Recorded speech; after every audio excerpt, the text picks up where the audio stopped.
بسم الله الرحمن الرحيم. الحمد لله رب العالمين، وأصلي وأسلم على سيد الأبرار سيدنا محمد وعلى آله وصحبه وسلم أجمعين. رب اشرح لي صدري ويسر لي أمري واحلل عقدة من لساني يفقه قولي. ربي يسر ولا تعسر علي. السلام عليكم ورحمة الله وبركاته. ولا الله شرفت له إلهي سبحانه وتعالى سلامتيسا إسلامك الدعاء meel kasta aad joogtaan ayaan idinku salaamay. assalaamu calaykum waraxmat ullaahi wabarakaatuh,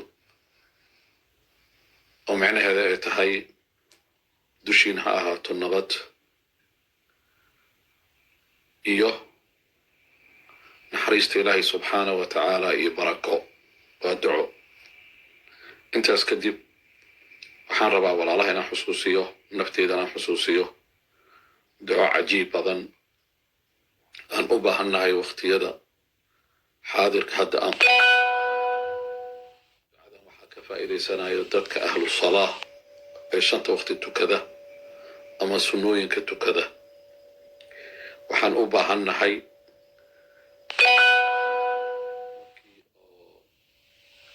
qof aad la hadlaysid oo telefoonka aad isticmaalayso, khadka hadduu furan yahay qofkaas waa la hadli kartaa, ku maqlaya.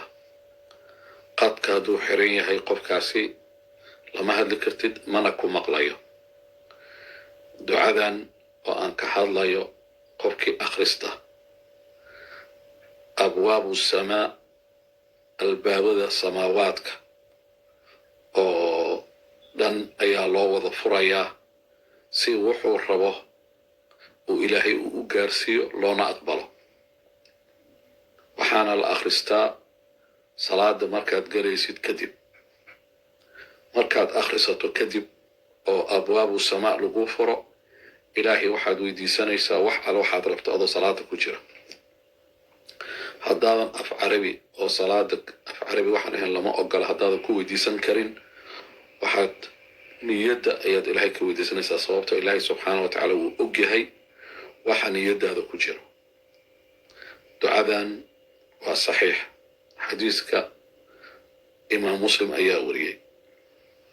xadiiska sidan ayuu dhahayaa: cabdullaahi ibni cumar radia allahu tacaala canhuma, isagii aabiis ila ka raali noqdo, ayaa wuxuu yiri: baynamaa naxnu nusallii maca annabiyi sala allahu calayhi wasalam, annagoo nebiga salaad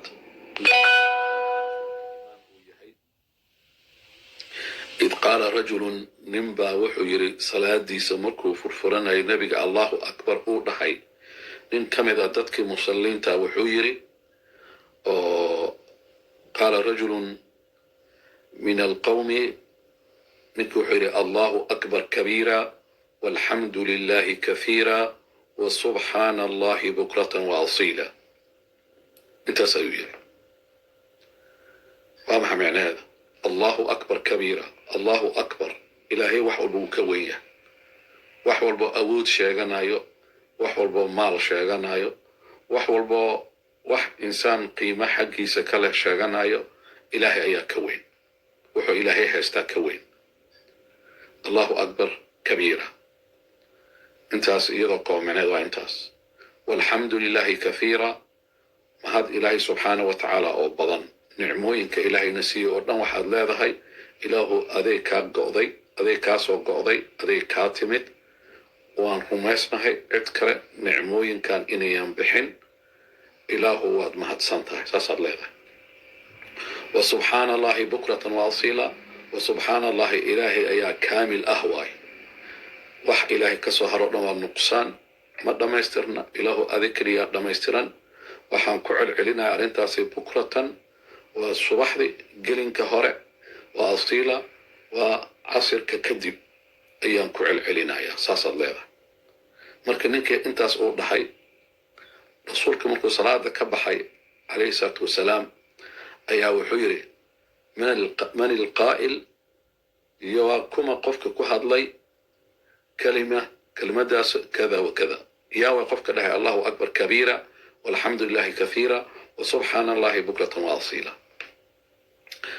قال رجل من القوم نندتك كمذا وحيري أنا يا رسول الله رسولك إله أنا دحي مركز النبي وحيري عجبت وحان ليابي لها كلمات كاسئات هذا شيء فتحت لها أبواب السماء الباب ذا سيد الله فرفوري كلمة ذا سئات هذا درت الباب ذا سيد الله فرفوري أيان ليابو يري ابن عمر وحديث كان وحيري فما تركتهن مركان مقلي دعاء أو رسولك بهاي قفكي أخيا سماواتك الله فرايا أو وحو ربي إلهي سبحانه وتعالى هوي ديستو كمتجن ما أنا جوجين ويري منذ سمعت رسول الله صلى الله عليه وسلم رسولك عليه الصلاة والسلام ودهي يقول ذلك أرنكاس أحد يدوه نبي عليه الصلاة والسلام يكتمت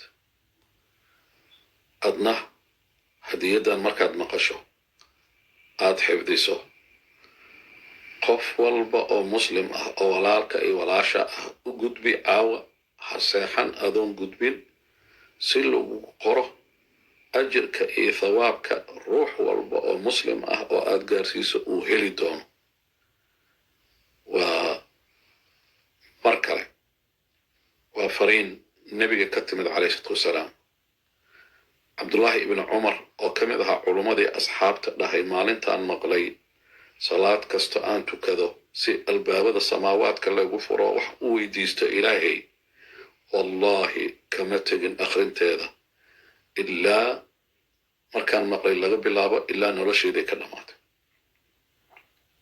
ilaahay subxaanahu wa tacaala waa tawfiiq waaye inuu ilaahay ku xusuusiyo oo ilaahay uu ku waafajiyo انت إدقيسانيس انت لقارسي وحان إلهي ويديسانينا إلهو توفيق نوافجي دعاء صلاة مركان الله أكبر نحن إنان كحجنا الله أكبر كبيرا والحمد لله كثيرا وسبحان الله بكرة وأصيلا وسماوات مركو إلهي النوف وظفره أن نحن إلهو مراد كينا عام إيا خاص نوسهل إلهو انت نجح نوسا عافمات بحسي إلهو انت caruur aan wada dhalnay meel kasta ay joogaan ilaahu baariyaal ka wada yeel ilaahu subxaanahu wa tacaala dhib iyo culayskana haysto naga qaad shar iyo fitan noocay doonta ha ahaata makhluuqaadkaaga ka imaanaya ilaahu naga hay ilaahu subxaanahu wa tacaala wax alle waxaan ku weydiisanay oo adduun ah oo khayr ku jira ilaahuna wada si wax alle wixii shar ah ama fitan ah